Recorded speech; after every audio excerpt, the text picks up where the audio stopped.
તો તન ઘણો કર્યો એનાથી ઘણો તે દગો કર્યો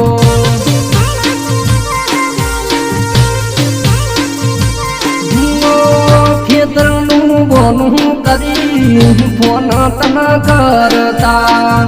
ભાઈબંધનું બોનું ગાડી મળવા તન આવતા મેં ફોનમાં વાતો